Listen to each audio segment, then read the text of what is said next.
Well, the New York Jets have finished the season 7-9. They finished 6-2 over their last 8 games. And like you, I feel like most Jet fans right now after that win, eh, eh.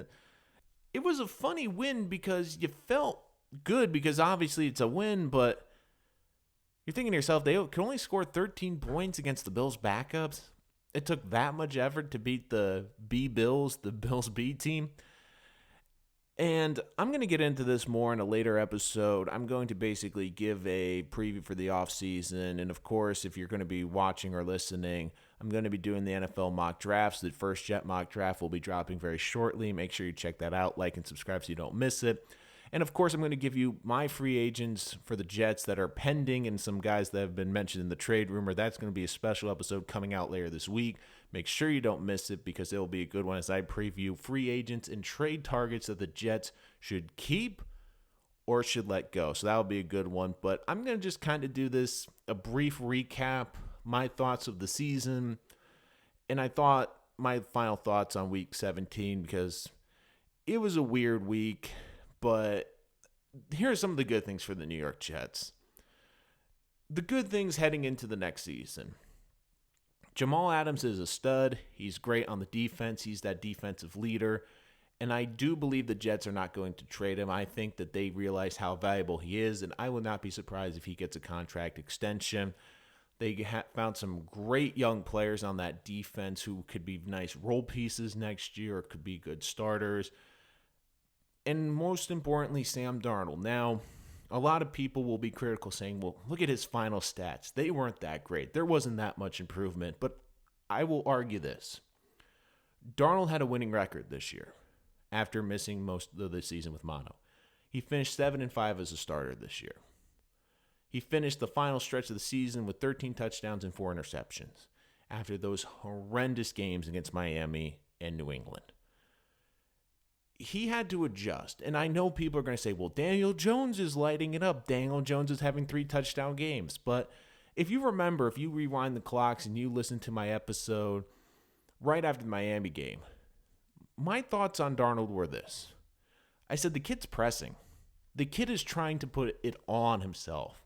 He's trying to make all these plays and feels like if he doesn't make a play because he's missed time, the season is spiraling out of control, they're not going to be able to do anything. And I think he came to the realization that for at least this year, that he had to be a game manager because he had the worst offensive line in the league in front of him. They had their 11th different offensive line combination yesterday. And outside of Kelvin Beachum, no one on that offensive line was a day one starter. He was missing his number 1 and number 2 tight ends. I mean, you look, Le'Veon Bell was not used well this year, and I'll get to Adam Gase in a minute, don't worry. But for everything that went against Darnold this year, I thought he played well. Now, he didn't have the pop year I think everyone was expecting. But you did see progress. You did see leadership growth. You did see him adjust and not turn the football over. Trust me, there were some terrible interceptions. But he's a bit of a playmaker. He's going to force some throws, and sometimes it's going to turn out to be a great throw like that touchdown to Jamison Crowder along the goal line in Baltimore. Other times it's going to be an interception. I don't necessarily mind interceptions. I mean, you look at Jameis Winston, Tampa. I mean, you want to talk about interceptions. 30 interceptions in a season is just crazy. But, I mean, Darnold held on to the ball better. He was more protective. And I think he realized we don't have the weapons around. We don't have the offensive line. And for people saying, well, the stats aren't gaudy. The stats aren't great. He didn't have time to throw the ball down the field. You watch those games, he's under duress when he gets the ball. So for me, I did like what Darnold went through. I did see growth. I do think once he fully recovered from the mono, which I think he started to see right after the Miami game, I think is when he was starting to get back to 100%. It was kind of a lost year, but I look at the development. I understand that people are going to compare him to Lamar Jackson because Lamar Jackson had that big pop, but you look for Lamar Jackson, everything went right for the Ravens this year. Nothing went right for the Jets this year, and if you had to redo that draft, I still think you would take Darnold, the second quarterback, out of all those kids. Because even though Allen has been a good playmaker, he's been more dynamic than Darnold this year, he still throws a lot of interceptions, and I still think Darnold is a more efficient passer than Allen. And Allen stayed healthy this year. That was my biggest criticism his last year is with his style. Could he stay healthy? He did in Buffalo, was able to win games, but I still think Darnold would be the second quarterback pick in that draft. And hey, it could be Cleveland. It could be Baker Mayfield yelling at a fan to come fight him yesterday. So I look at Darnold, despite how poorly this season went, they were able to rebound. He played well the second half.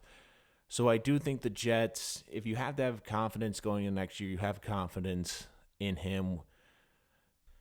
But let's be honest, the one person Jet fans do not have any confidence is in their head coach, Adam Gase. And it's going to be an interesting offseason because I'll give the Jets this. I know the front office is going to say, well, they went 6-2 over the last half of the season, and that's great. Did we see improvement from Darnold? We did, but not significant.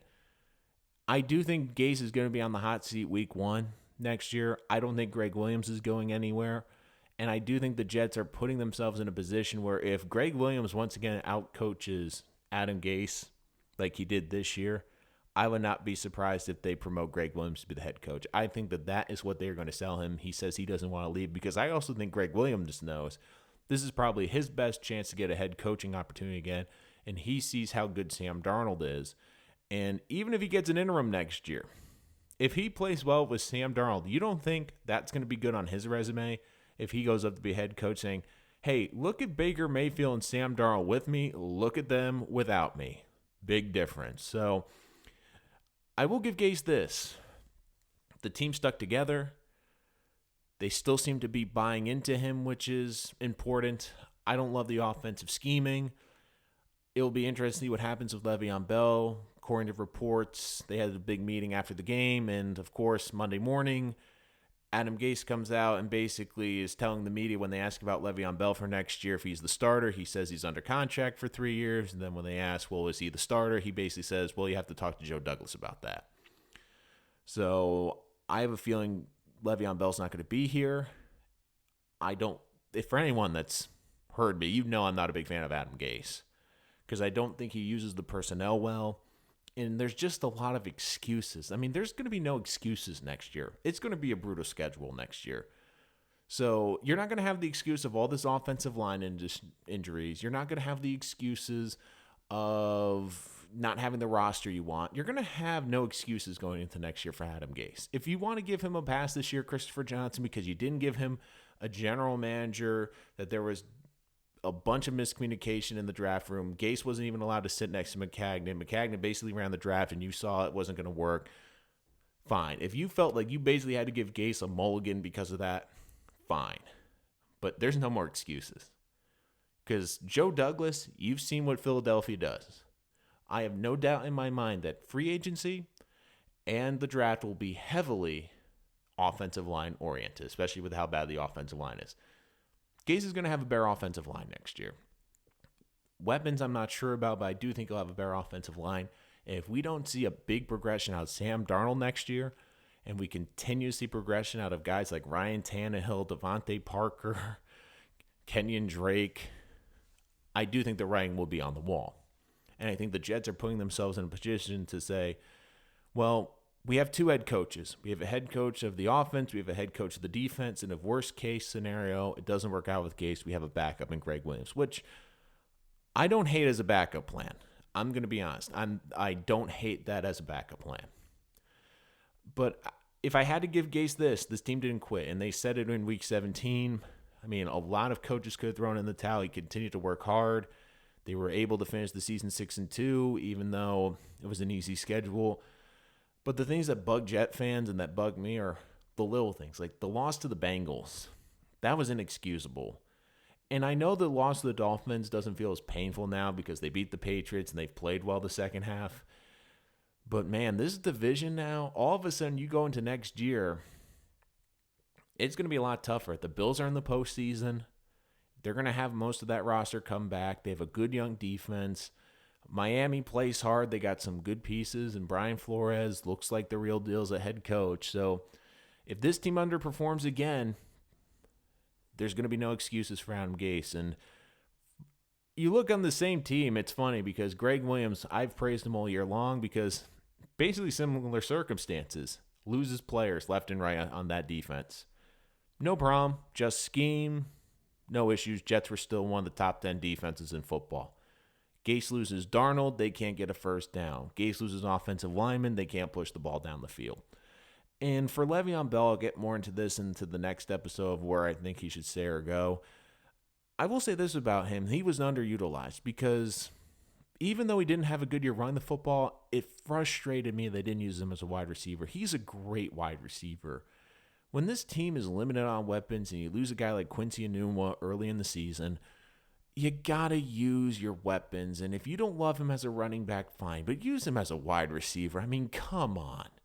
Come on. Use him as a wide receiver. He can get out in the flat. He can get out in the open space. He can get you a first down. He's an elusive runner, a mismatch on linebackers, even on cornerbacks.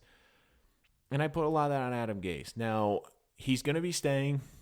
And I will say this, the one silver lining I can find about, and I know it doesn't sound great, at least Sam Darnold doesn't have to learn a new playbook.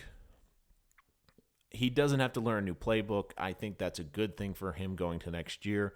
Hopefully he'll be a master of the system, even if I'm not a big fan of the system per se, but at least he'll have a full year of the system under his belt. I'm hoping lightning strikes and Adam Gase learns from the mistakes of this year and makes some adjustments and learns how to adapt at halftime. Do I think that's going to happen? No, but I will say this, because the Jets can go in and say, you know, we gave Gase a full opportunity. We gave him a full 2 years. We didn't see progress next year if they look to hire a head coach, and they give Joe Douglas the opportunity to hire a head coach because he's got a 6-year contract. He's not going anywhere. And even though he's unproven, I do think the Jets feel, from what they've been told around the league, that he is a very good drafter. They're looking at him to build the offensive line, which of course is the Achilles heel of this team.